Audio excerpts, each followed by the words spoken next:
Hi ನಮಸ್ಕಾರ ಎಲ್ರಿಗೂ. ಮೈಸೂರು ನಗರದಿಂದ 20 ಕಿಲೋಮೀಟರ್ ಅಂದರೆ 18ರಿಂದ 20 ಕಿಲೋಮೀಟರ್ ದೂರದಲ್ಲಿರುವ ಬಲ್ಮುರಿಗೆ ನಮ್ಮ ನಡೆ ಅಂದ್ಕೊಂಡು ಬೆಳಗ್ಗೆ ನಾನ್ ವೆಜ್ ಬ್ರೇಕ್ಫಾಸ್ಟ್ ಮಾಡಿಕೊಂಡು ಹೊರಟೆ ಬಿಟ್ವಿ.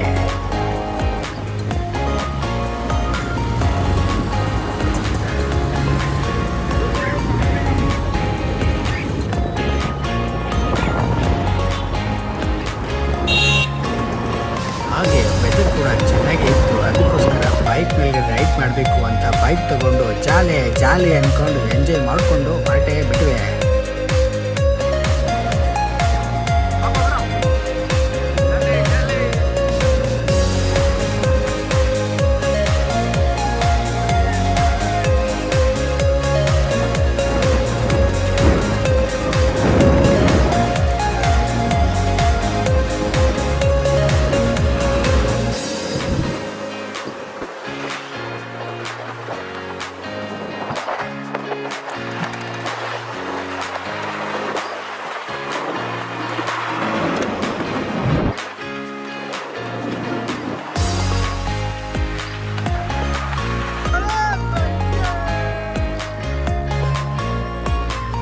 ಹಾಗೆ ಗೊತ್ತಲ್ಲ, ಓಲ್ಡ್ ಇಸ್ ಗೋಲ್ಡ್ ಅಂತ. ನಮ್ಮ ಗಿಣಿ ಅಣ್ಣ ಚೇತಕ್ನ ಬೈಕ್ ಹಾಕ್ಕೊಂಡು ಅದಕ್ಕೆ ಪೆಟ್ರೋಲು ಮತ್ತು ಆಯಿಲ್ ಮಿಕ್ಸ್ ಮಾಡಿಕೊಂಡು ಮತ್ತೆ ಪೆಟ್ರೋಲ್ ಹಾಕ್ಕೊಂಡು ಅಲ್ಲಿಂದ ನಮ್ಮ ನಡೆ ಒಂದು ಕಡೆ ಒಂದು ಬಂದೇ ಹೋಗ್ತಾ ಇದೆ.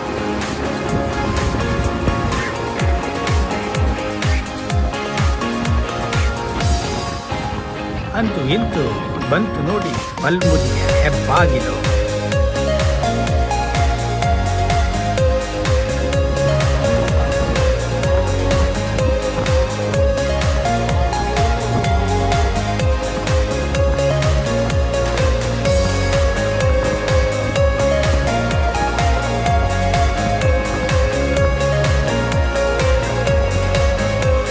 ಇದೇ ಕಣ್ರಿ ಬಲ್ಮುರಿ ಕ್ಷೇತ್ರ ಶಿವನ ಮೂರ್ತಿ. ಬಲ್ಮುರಿಯಲ್ಲಿ ಶಿವನ ಆರಾಧನೆ ಮಾಡ್ತಾರೆ. ಅದ್ರ ಪಕ್ಕನೇ ಇರೋದು ಬಲ್ಮುರಿ ಫಾಲ್ಸ್. ಬಲ್ಮುರಿ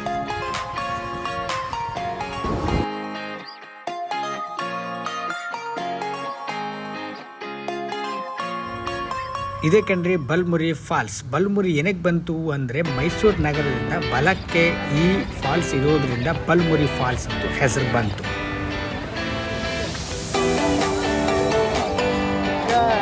ಎಕ್ಸಾಕ್ಟ್ಲಿ ನಾವು ಮೈಸೂರಿಂದ ಎಷ್ಟು ಕಿಲೋಮೀಟರ್ ದೂರ ಇದೆ? ಕರೆಕ್ಟಾಗಿ 20 ಕಿಲೋಮೀಟರ್ ದೂರದಲ್ಲಿ ಅಂತ ಬಲ್ಮುರಿಗೆ ಬಂದಿದ್ವಿ. ಬಲ್ಮುರಿಯ ವ್ಯೂ ನೋಡ್ಕೊಂಡ್ಬಿಡಿ. ಆಲ್ಮೋಸ್ಟ್ ಕನ್ನಡ ಎಲ್ಲ ಮೂವಿ ಇಲ್ಲೇ ಮಾಡಿರೋದು.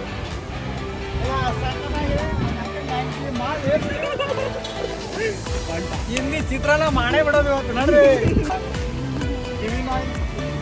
ಏನ್ ಜೊತೆಗೆ ನಮ್ಮ ಅಭಿಮಾನಿಗಳಾದಂಥ ಬಲ್ಮುರಿಯ ವಿಸಿಟರ್ಸ್ ಒಂದು ಮಾತಾಡ್ತಾರೆ, ಕೇಳಿ. ಮನೇಲಿ ಇದ್ದವ್ರು ಕರ್ಕೊಂಡು ಬಂದವ್ರೆ.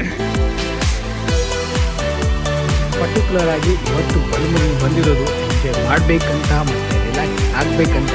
ಅದಕ್ಕೋಸ್ಕರ ನಾವು ಬಲ್ಮುರಿಗೆ ಎಂಟ್ರಿ ಆಗೋಕ್ಕೆ ರೆಡಿ ಆಗಿಬಿಟ್ವಿ.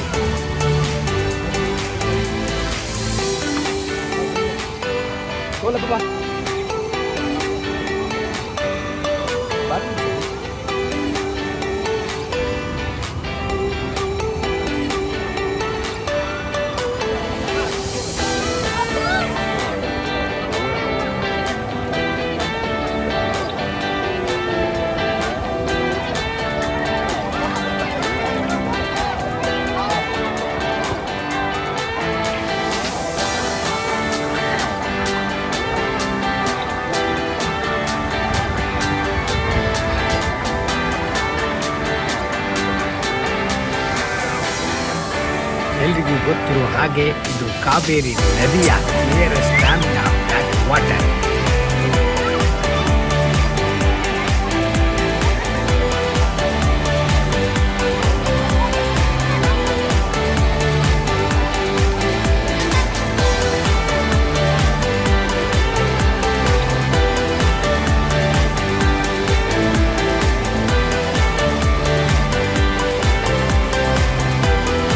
ಈ ಬಲ್ಮುರಿ ಫಾಲ್ಸಲ್ಲಿ ಕೆಲವು ಮೂವೀಸ್ ಕೂಡ ಮಾಡಿದ್ದಾರೆ.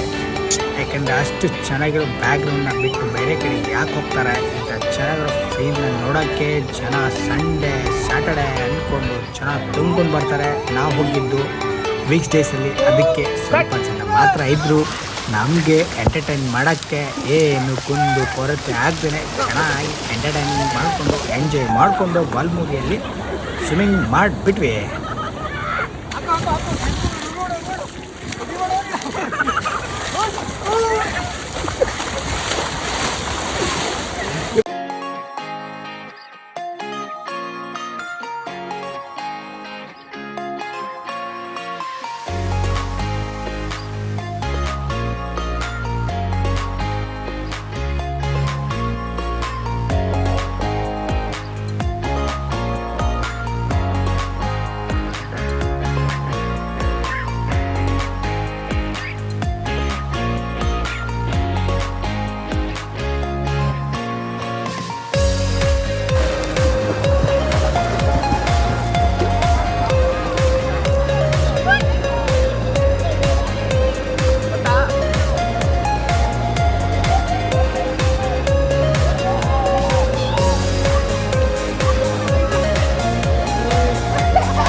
ನೀರಂದರೆ ಎಲ್ರಿಗೂ ಇಷ್ಟನೇ. ನೀರಲ್ಲಿ ಸ್ವಿಮ್ ಮಾಡೋದು, ನೀರಲ್ಲಿ ಕೋಟೆ ಕಟ್ಕೊಂಡು ನೀರಲ್ಲಿ ಆಟ ಆಡೋದೇ ಒಂದು ಮಜಾ ಕಂಡ್ರೆ ಅಂದ್ಕೊಂಡು ಸಖತ್ತಾಗಿ ಎಂಟರ್ಟೈನ್ಮೆಂಟ್ ಎಂಜಾಯ್ ಮಾಡಿಕೊಂಡು ನೀರಲ್ಲೇ ಬಿಟ್ವಿ.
ಹೀಗೆ ಸಖತ್ತಾಗಿರೋ ನೀರು ಕಂಡ್ರೆ ನಾವು ಗೊತ್ತಲ್ಲ ಸರ್ಕಸ್ ಮಾಡೋಕ್ಕೆ ರೆಡಿ ಆಗಿಬಿಟ್ವಿ. ನೀರು ಮೇಲ್ಗಡೆ ನಾನು, ನನ್ನ ಮೇಲ್ಗಡೆ ಅವನ ಮೇಲ್ಗಡೆ ನಾನು ಅಂದ್ಕೊಂಡು ಜಿದ್ದಿ ಪೈಪೋಟಿಗೆ ನೀರಲ್ಲಿ ಇಳಿದ್ಬೇ ಬಿಟ್ವಿ.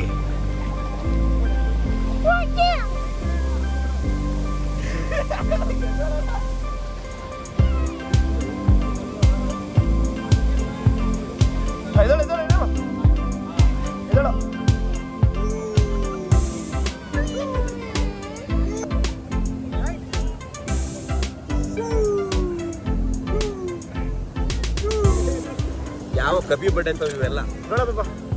ಹುಡುಗ ಹುಷಾರಿಲ್ಲ ಅದು ಮನೇಲಿ ಮಲಗಿದ್ದವನ್ನ ಕರ್ಕೊಂಡ್ಬಂದು ಬಲ್ಮೂರಿಗೆ ಈಜೋಡಿಸ್ತಾ ಇದೀವಿ. ಅದೆಲ್ಲ ಮಾಡಿದ್ದು ನಮ್ಮ ಕಿರಣಣ್ಣ. ಇದಕ್ಕೆಲ್ಲ ಕಾರಣ ಬಂದು ನಮ್ಮ ಬೆಳಗಾವಿ ಅವರು, ಆಯ್ತಾ. ವೀಕೆಂಡಲ್ಲಿ ಏನೋ ರಜಾ ಕೊಟ್ಟಿದ್ದಾರೆ, ಬನ್ನಿ ಅಂದ್ಬಿಟ್ಟು ಕರ್ಕೊಂಡ್ಬಂದ್ಬಿಟ್ಟು ಈ ಥರ ಹಿಂಸೆ ಕೊಡ್ತಾ ಇದ್ದಾರೆ. ಹಿಂಗೆಲ್ಲ ಮಾಡಿದ್ರೆ ಜನ ಬದುಕ್ತಾರೇನೋ? ಅಯ್ಯೋ ಬದುಕಲ್ಲ. ವೀಕಲ್ಲಿ ಒನ್ ಡೇ ಆದರೂ ಸ್ವಿಮ್ಮಿಂಗ್ ಮಾಡಿದ್ರೆ ಬಾಡಿ ಫ್ಲೆಕ್ಸಿಬಲ್ ಆಗುತ್ತೆ, ಆಯ್ತಾ. ಎನರ್ಜಿ ಕೂಡ ಬೂಸ್ಟ್ ಆಗುತ್ತೆ. ಆಮೇಲೆ ನಮ್ಮ ಜೊತೆ ಒಬ್ಬ ಅತ್ಯುನ್ನತ ಒಂದು ಹುಡುಗ ಇದ್ದಾನೆ ಆಯಿತಾ. ಹುಡುಗ ನೀವೇ ಪರಿಚಯ ಮಾಡ್ಕೊಡ್ತೀನಿ. ಹಾಯ್ ಹಾಯ್ ಹೇಳಿ. ಹೆಸರು ಆದಿತ್ಯ ಅಂತ ಹೆಸರು. ಈಗ ಬಲ್ಮೂರಿಗೆ ಬಂದಿದ್ದೀರಲ್ಲ ನೀವು, ನಿಮ್ಗೆ ಖುಷಿ ಆಯಿತಾ? ಮನೇಲಿ ಟಿ ವಿ ನೋಡ್ತಾ ಇದ್ರಾ? ಯಾರು ಕರ್ಕೊಂಡು ಬಂದಿದ್ದು ನೋಡಿ? ನಮ್ಮ ಹುಡುಗ ಮನೇಲಿ ಟಿ ವಿ ನೋಡ್ತಾ ಇದ್ದಂತೆ. ನಮ್ಮ ಕಿರಣ್ ಬ್ರೋ ಅವರು ಸುಮ್ಮನಿರ್ತಾನೆ, ಅಣ್ಣ ಹೋಗ್ತಾ ಇದೀವಲ್ಲ ಜೊತೆಲಿ ಸೀಟ್ ಖಾಲಿ ಇದೆ ಕರ್ಕೊಬರ್ತೀವಿ ಅಂತ ಕರ್ಕೊಬಂದಿದ್ದಾರೆ. ಎಲ್ಲರೂ ಬಲ್ಮೂರಿಗೆ ಬಂದಿದ್ದೀವಿ. ಈ ತರ ಹಿಂಸೆ ಕೊಟ್ಟರೆ ಜನ ಬದುಕ್ತಾರ? ರೀತಿಯಾಗಿ ಈ ವರ್ಷ ಕೂಡ ನೀರಿಗೋಸ್ಕರ ಬಂದಿರೋದು. ಇವತ್ತು ನಮ್ಮ ಜಿಮ್ಮಲ್ಲಿ ಅಕ್ವೇರಿಯಂ ಎಲ್ಲ ಮೀನ್ ಸತ್ತೋಗ್ಬಿಟ್ಟು ಕೇಳಿಕೆ ಜಿಮ್ಮಲ್ಲಿ ಕಲ್ಲಿಲ್ವಲ್ಲ ಅಂದ್ರು ಕಲ್ ತಗೋಬಂದಿದ್ದೆ. ಅದು ಬಲ್ಮುರಿ ಕಲ್ಲು. ಫಿಶ್ ಹಂಟಿಂಗ್ ಎಲ್ಲ ಮಾಡೋಕ್ಕಾಗಲ್ಲ, ಯಾಕಂದ್ರೆ ಬಲ್ಮುರಿ ವಾಟರ್ ನಮ್ಮ ಹತ್ರ ಸಿಗಲ್ಲ. ಇದು ನಮ್ಮ ಕಡೆ ನಾವು ಜಿಮ್ಮಿಗೆ ತರ್ತಾ ಇರೋದು. ಏನು ಸಹಾಯಧನ ಮಾಡ್ತೀವಿ ಸಹಾಯಧನ ಏನು ಮಾಡ್ತಾರೆ. ಯಥಾ ರೀತಿಯಾಗಿ ನಾವು ಬಲ್ಮುರಿಗೆ ಬಂದು ಎಂಜಾಯ್ ಮಾಡ್ತಾ ಇದ್ದೀವಿ. ಈಗ ನಮ್ಮ ಜಿಮ್ ಓನರ್ ಅಂತ ಮಿಸ್ಟರ್ ಮಹೇಶ್ ಗಿಡಿ ಅವರು 4 ಮಾತಾಡ್ತಾರಂತೆ, ಕೇಳಿ. ಅಣ್ಣ ಆಯ್ತಾ, ಆರಾಮ ಎಲ್ಲ ಚೆನ್ನಾಗಿರ್ತೀನಿ ಅನ್ಕೊಂಡಿದ್ರೆ.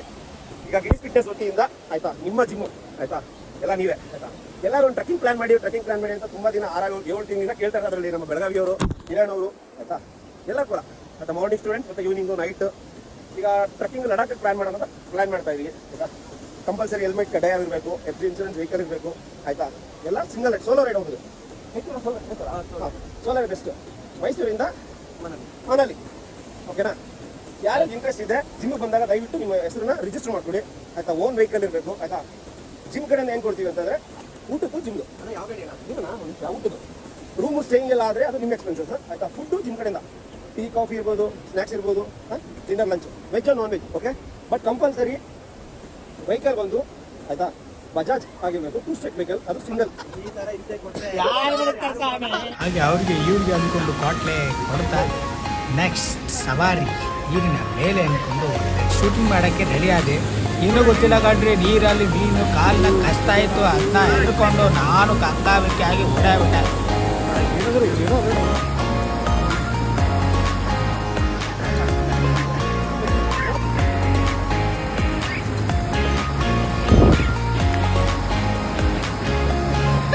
ಹಾಗೆ ಗೊತ್ತಲ್ಲ, ನೀರ್ ಕಂಡ್ರೆ ನೀರ್ ಮೇಲ್ಗಡೆ ಕಲ್ಲು ಎಸೆಯೋದು ಆಟ ಆಡೋಕ್ಕೆ ಸ್ಟಾರ್ಟ್ ಮಾಡಿಬಿಟ್ಟಿದ್ವಿ. ಯಾರು ಸೋಲ್ತಾರೆ ಅವರೆಲ್ಲ ಮೀನು ಊಟ ಕೊಡಿಸ್ಬೇಕು, ಯಾರು ಗೆಲ್ತಾರೆ ಅವ್ರು ಚೆನ್ನಾಗಿ ಮೀನು ಊಟ ಮಾಡಬೇಕು ಅಂತ ರೂಲ್ಸ್ ಮಾಡಿಕೊಂಡು ಆಟ ಆಡೋಕ್ಕೆ ರೆಡಿ ಆಗಿಬಿಟ್ವಿ.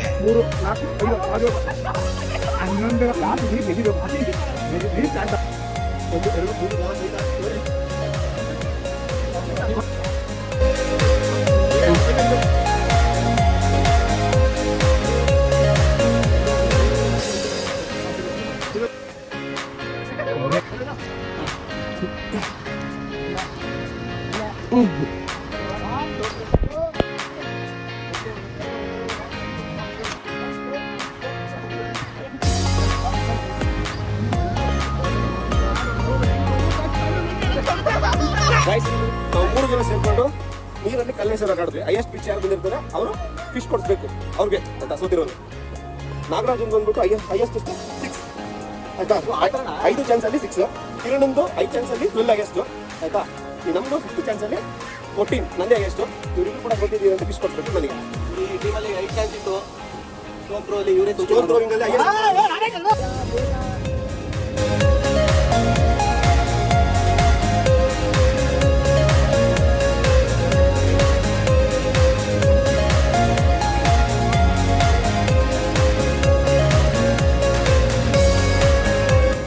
ಆಟದಲ್ಲಿ ನಾನೇ ಸೋತ್ ಹೋಗಿರ್ಬೋದು, ನಾನೇ ಊಟ ಕೊಡಿಸ್ಬೇಕಾಗಿತ್ತು. ಗೊತ್ತಲ್ಲ, ನನ್ನ ಲಕ್ ಅಂದರೆ ನಾನಂದರೆ ಲಕ್ಕು. ಆ ದಿನ ಹುಣ್ಣಿಮೆ ಆಗಿರೋದ್ರಿಂದ ಯಾರು ನಾನ್ ವೆಜ್ ತಿನ್ನಲ್ಲ ಅಂತ ಆಮೇಲೆ ಗೊತ್ತಾಯಿತು. ಹಾಗೆ ನಮ್ಮ ಕಿಣಿಗೊಂದು ಸಾಂಗು ಹಾಕೇ ಬಿಟ್ಟೆ. ನೀನಿಲ್ಲದ ಈ ಕಂಗಳು ಮಂಜಾದವು, ಓನಲ್ಲ ನಿನ್ನ ಸಹಚಾರದಲ್ಲಿ ಎಂದೆಂದು ಸಿಗದ ಸವಿಜೇನ ಕಂಡೆ, ಮರುಳಾಗಿ ಮಾಡಿ ಮರೆಯಾದೆ ಏಕೆ.